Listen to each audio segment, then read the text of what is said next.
Welcome to the REALL Academy, brought to you each Saturday at 10:30 a.m. Eastern Standard Time by the Systems Doctors, Dr. Sheka Houston and Dr. Tammy Taylor, best-selling authors, consultants, and speakers of Create and Educate LLC. Create and Educate LLC is an educational consultant and literary firm that provides professional development to schools and community.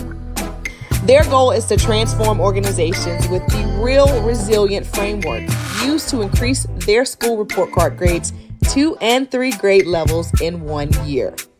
REALL stands for Respect, Excellence, Accountability, Literacy, and Leadership. This framework is used to coach leaders and teachers and build student efficacy while putting systems in place that aligns the work of the school improvement, making the process manageable. When the work is manageable, teachers and leaders don't stress out or burn out. the Systems Doctors. Alignment systems are designed to help schools evolve and grow, all while instituting protocols and processes designed to promote collaboration and collegiality. The implementation of the alignment framework prevents some of the most common problems in education, where leaders sometimes aren't sure where to start, or in our new age of educating, leaders need a trusted sounding board that allows them to be vulnerable and transparent, preventing loneliness at the top. The framework doesn't just help leaders, but also prevents teachers from burning out from too many initiatives and embracing teachers as they are the experts. Finally, the framework extends to the children, helping them get engaged in school and solving a nationwide problem. Alignment systems are frequently referred to as a key element of success in the improvement process. In the sport of rowing, all rowers must put their oars in the water, succinctly creating a system for their boat to reach maximum speed. So schools that want to improve are bringing in The Systems Doctors to teach them all about the alignment systems that must be in place for school improvement to be accomplished at high levels. The dynamic duo provides insights into educational topics through their international platform, which includes educators, parents, and community members as a way to support important entities that make communities thrive. This is their way to pay it forward and provide the support they needed through their platform. Take a look. People who work with the Systems Doctors describe them as an excellent and inspiring group of leaders. They get into the weeds of work with leaders through their Trustmate Institute that you should contact them about today by filling out the contact form on their website.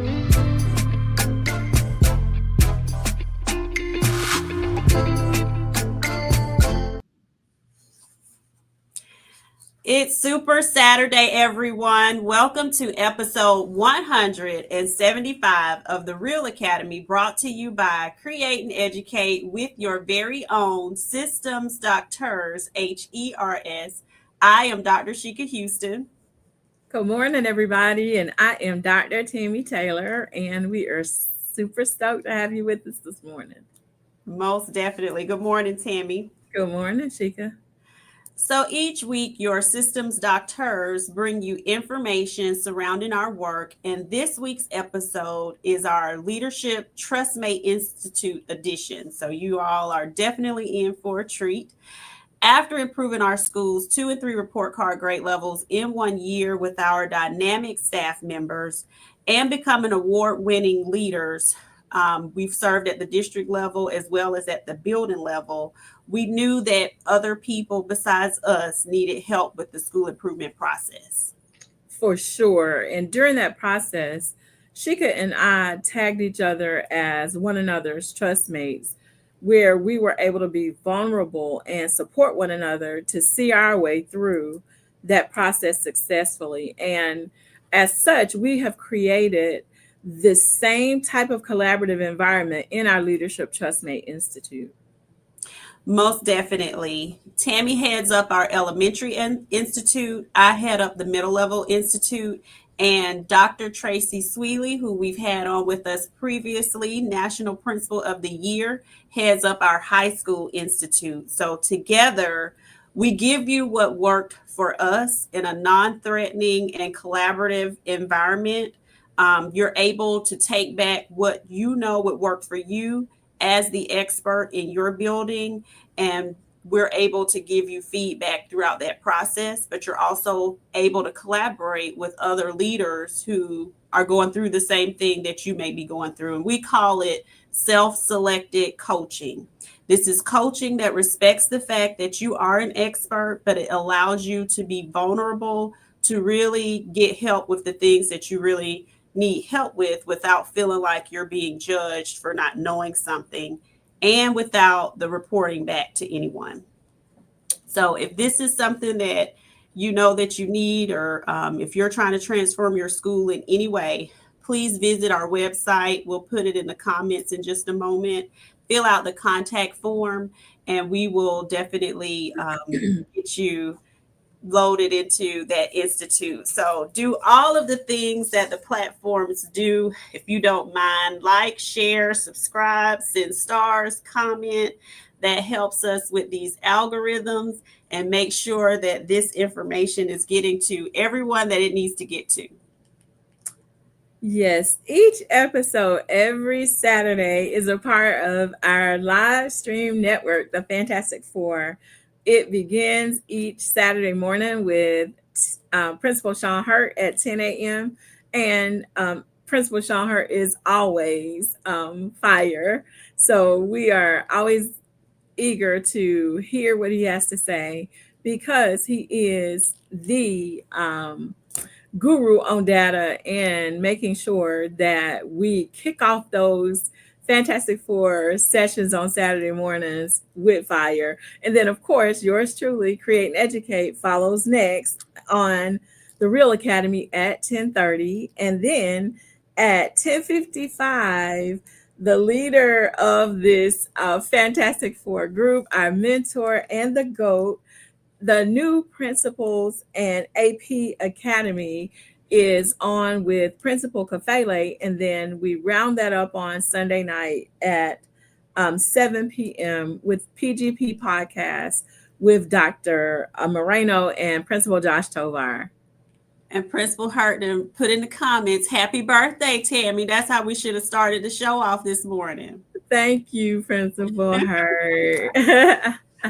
So we are at the time where it is our roll call. So we are going to shout out our fantastic fam members, starting with Stacy L. Joy, September Devance Vance Daniels, David Bell, AP Patrick Lawrence, Tashika Truesdale, our very own Josh Tovar, my mom, Beverly Hall, Rashard Davis. Oh, he's out in Kansas City this morning. Dr. Joe Griffin, out there in Los Angeles on the West Coast.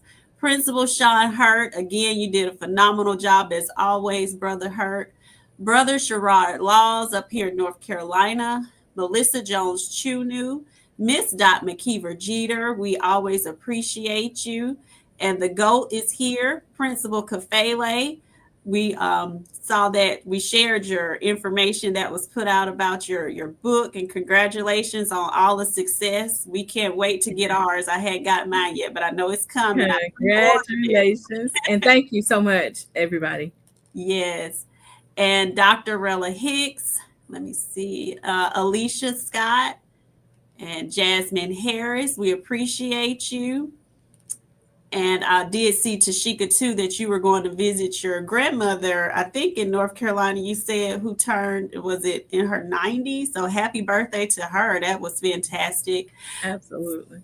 And Dr. Zenobia Edwards, thank you so much for joining us. We appreciate each one of our fam members, and shout out to Assistant Principal Pedrick Hampton, who is our platform engineer. He's getting all of these comments up for us. Thank you, Pedrick. So y'all remember, if we say something good during this Leadership Trustmate Institute episode, please drop leadership in the comments that lets us know that we have said something that has resonated with you. And thank you, everybody, for all the birthday wishes. It's a blessing to have another year around the sun. So I am very, very blessed and grateful this morning. So thank you. Thank you. Thank you. Most definitely. So today we are excited to bring you one of the greats in leadership from the great state of South Carolina, Dr. Gerard Edwards. And listen, if you don't have a pen, get you a pen in your hand, because this man is going to be dropping nuggets. So please be prepared to hear from wisdom. Welcome, Dr. Edwards. Hey, the DoctHers. Thank you for having me. Tammy, I didn't know it was your birthday. Happy birthday. Thank you, Dr. Edwards. It's an honor to be here on this platform with y'all. Thank you. And all the great things y'all have done. It's awesome. Thank you. Yes. So welcome to episode 175 of the REALL Academy. And I'm going to tell the people, give you a proper introduction. Now, I can't read the whole memoir, Dr. Edwards, but I'm going to give him enough to tell him how important you are here in South Carolina. He is very important now. He is. Dr. Gerard Edwards has had numerous administrative responsibilities during his 28-year career in education administration. He has been a building administrator at the middle and secondary levels, head of a charter school, and responsible for district-wide assessment, teacher evaluation, new teacher induction, and mentoring programs while in central office positions. Dr. Gerard Edwards is an education associate for the South Carolina Department of Education in Columbia, South Carolina. He is a member of the Educator Effectiveness and Leadership Development. He leads and facilitates the School Leadership Executive Institute, which Tammy is a graduate of, and the Institute for District Administrators, which I'm a graduate of. Dr. Edwards serves in a coaching role to assign principal induction program participants, and he works with Urban Schools Human Capital Academy to provide human capital leadership to districts and principals. So he has been a part of Sarah, the director of ADEPT. Under his leadership, 85% of seniors enrolled in the FSD1 alternative school program graduated from their home schools. He's worked in international baccalaureate programs. The Call Me Mr. program was something that he implemented, and he started off as a math instructor. But the most important thing on here is he's married to Dr. Zenobia Edwards. They have one son, Colin Spencer Edwards, who works as an integration engineer for Ford Motor Company. So welcome, everybody. Welcome, Dr. Edwards, to the platform. Yes, Thank you. Just happy here to be a part of all the leaders that are on the chat and that are watching you. Our topic today, talking about leadership change or change leadership, whichever way you want to flip it. But I think that everybody understands going in to a new year, most times this is the time leaders are planning change either for the second semester or the second part of the year, or in the planning of next year, 25, 26 stuff. So I think that the first thing, I've got some. I know a lot of people like songs and stuff, and I have a few songs to go along with our change information. So the next slide would be to understand that everybody will tell you don't change. And I think that we go back to Music Soul Child being that's his song, but the thing about change is it's something that when leaders know that it's going to happen, and sometimes what happens is leaders won't go fully into it. And if you look at the next slide, we understand that research says that over 60 to 70% of change initiatives fail, either from the standpoint that they're not planned well, or that when the going gets tough, that people just quit. So if we say that, and we know that, especially with leaders, and we're faced every day with changing mindsets, not only of students, of teachers, of our stakeholders, but we know that we are faced, especially in some schools, with having to make some instructional leadership changes, in dealing with instructional leadership. We're going to change and make sure that those test scores and those results happen. Then what happens? We've got to make some changes, and so we know going in, we should know going in as a leader that if we don't put the work in, if we don't put the time in, that there will be failure. So and Dr. Edwards, Tammy and I, we just gonna jump in. Oh no, hey, yes, we know you didn't came with the smoke this morning. We know you ready. We're good. We're good. You know she got to say something. You know better. You got the pause for Sheka to say something. I'm listening and I'm writing because I'm ready. I'm ready. From you, sir. I'm ready. But no, I was just gonna say with this number, 67% failing, adults really don't like change. You know, when you really look at who are the hardest people to change, like mindsets and everything, it's really those adults that make that part really difficult. Right. And you know, the thing that you I'm glad you said that. You know, the thing about when you deal with adults, especially in the school setting, they want you to set parameters and behavior modifications for students. Mm-hmm. They don't want you to turn around and then give them rules and regulations and best practices for the way they need to behave or how they're doing, especially when you start talking about dealing with organizational culture and organizational health. Right. Adults don't want you to start talking to them. So, and if we go to the next slide, then we're gonna take y'all back to the 90s. I know some of y'all would know this song, and I put the proper version of this song would be "Who You With," but you know, Little John and Eastside Boys said "Who You With." So as a leader, you got to understand who's on your team. You know, many times when we go back to the book, Good to Great, it talks about who's on the bus, what seats they're on the bus. But you got to know who are you with, and who are on your staff, and how can they handle change. And if you go to the next slide, now we start getting into the physiological things of change. You know, we understand that when you come up and you got this great idea, you done ate all, you done drink all the eggnog, and you sat around and you writing out what you're gonna do differently for school. You come in the first day happy, you got that PD on the 6th, and you're gonna tell your staff that you're planning to change this. Right.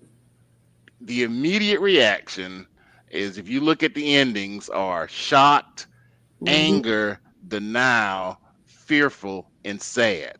All of those are emotions that people go through.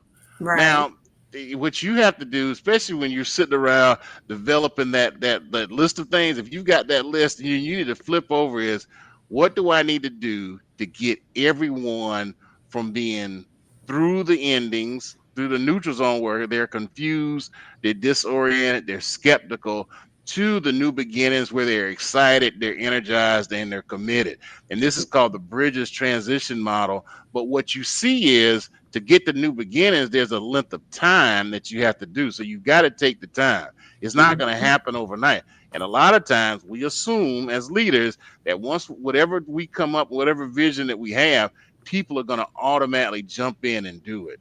Yeah, and process is a part of this. Like, change is a process.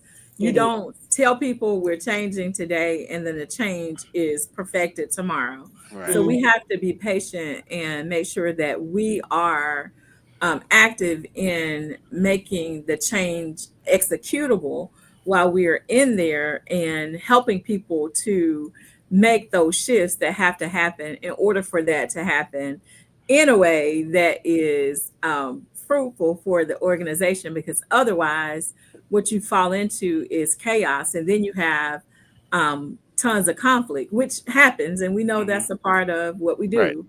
Right. And the other thing, if those of you who are our regulars knows that one thing that we always teach is as far as change is concerned, is that messaging is so important. So if you have the messaging that you're making sure is going to resonate with people, where they understand why, they understand that process, and then you kind of are asking them to go on a journey with you, normally that change will go over a little bit better. I see that that Gerard Laws put that seems like this is the cycle every school year. And sometimes with leadership, we get ourselves into a pickle with changing too often. So, even with change, we've got to make sure that we see things through and that we're not asking people to change every single year. Totally throwing the whole basket out and starting over. But go ahead and we were just jumping in. No, that's good. Listen, I think that you've got to take that time. You've got to put in you got to be intentional. You just can't say, hey, listen, we're just going to have this change and it's going to happen. No, you got to be intentional to know, just like the song says, who you with, who are those people that are going to be, are going to get to new beginnings quicker, and who are the people you're going to have to give more information. You're going to have to give a plan. You're going to have to write it out for them. You're going to have to walk through them. You're going to have to give them an accountability partner to get them through this new change. And I think that, a lot of times that probably the things that gets leaders and shocks them is this next slide. Okay. When we get to the next slide and we understand that we have changed, the change model, what you have to understand is that when you develop this change, you got this great idea that they're going to be early adopters and innovators. People that are those are people those ride or die people that they don't matter what you do, they're going to do it. Okay. There's going to be that early majority where you're going to have to tell them a little bit more information, explain to them, show them the positives, the pros and cons of what we're doing, but they're going to jump on. Well, let's flip this curve and go to the end. Did you know that all those people that gave you Christmas cards and Christmas cookies and all that baked bread, that there are some people that are saboteurs? Yeah. And that they are laggards. And those people that are saboteurs are working in the reverse to where you're working this way. So they're gonna get to the laggards and tell you that, oh, Dr. Sheka doesn't know what she's talking about. And Dr. Tammy, that's crazy. And then they're gonna try to get to that late majority so that you got a division on your staff when you didn't even know that you got these people that are smiling in your face, always trying to take your place. I should have put that song in. So I think that's important that you have to understand. But as a leader, you have to know that you have to start at the end. You have to get these people that are at the end and either put them in a place that you can keep your eye on. Also, you need to give those people that are saboteurs and laggards some responsibilities during this change initiative, because then that puts them on front. Because those people like to be up front, but they don't. But if they see that they have to do something in order to be in the limelight, then they'll be positive in this process of change. But your job as a leader is to understand that there are going to be laggards and saboteurs. What are you going to do? And then what does the late majority need? Some of them need handouts. Some of them need data. Some of them need you to tell the story. A lot of times we don't want to tell the story. We don't want to take that time because that takes too much time. But no, sometimes you got to paint your vision. Sometimes you got to take the people to the place. If I know that they're doing great things in Great Falls or Chester, then I need to go up 77, get on 9, and take them to Chester and show them what they're doing. Because the first thing they're going to tell you is, no, that can't happen. No, you can't do it. So those are kind of things. The interesting story, people say, oh, they're never laggards. They're never saboteurs. I'm going to use a real world example. Go to the next slide. Okay. I love this, Dr. Edwards, because a lot of people, you need to see this visual, because some leaders don't understand that all of these people exist under your leadership. They do. Yeah. Honestly, you need them. Like you need the saboteurs, right? And the laggards, because you need somebody who's going to present you with that alternate thought about the change. When you are able to navigate through those people, it helps you to implement a more effective change for the organization. Sometimes when I was a leader, I would go to those people first and kind of give them a nugget, and Yeah. then let them, because they're gonna take the nugget and go to their And friends tell and everybody. tell everybody, and then then you kind of see it go, start to And fruition and add start, their spin to it. And you know that's what it. I do? Right. What What's up? I bring them in on it, and I tell them how much I need them. No, they That's don't it. want to be with me. Listen, That's I it. need you bad. That's it. That's it. You are part You're of this. you're You key are to an essential part of what we got going on here. you're key to this initiative. That's what you have to Yes. go to, right? So Mhm. this is a real world example, and I don't know if people that are sports people and watch sports, but Herm Edwards is on ESPN as a commentator and an analysis.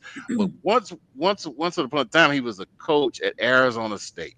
Mhm. Arizona State, when he was at Arizona State, he came there with a bunch of change, doing great things.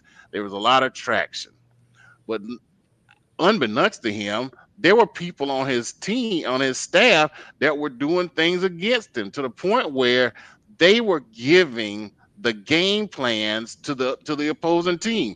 So if they were going to run the ball right, the other team knew it because they knew all the checks and all the what the plays were and all this, but the people on his staff did it.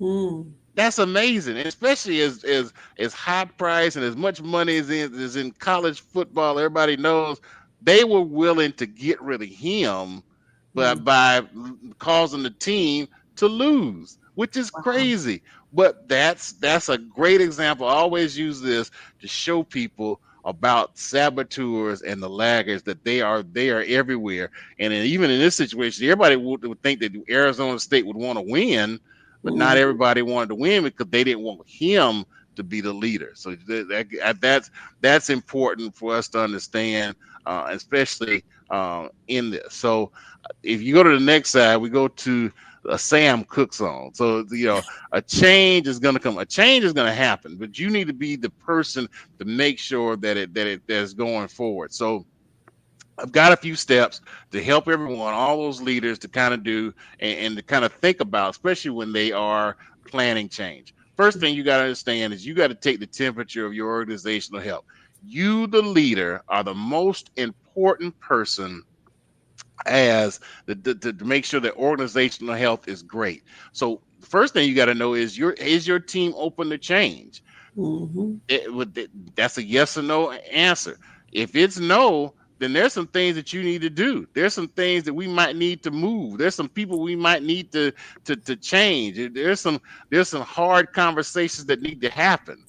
So because if you know as a leader the change needs to happen, if your team's not ready, it's time to have some one-on-ones. And then Mhm. then maybe it's a situation where your team might need some training. So then what skills are there? Do you need to bring the doctors in and help you to push this change initiative? Or do you need to get another voice? So there could be some other people that could be saying the same thing, and they will be help you lead this change management. So you have to also understand, is your team prepared to plan, execute, and oversee the change?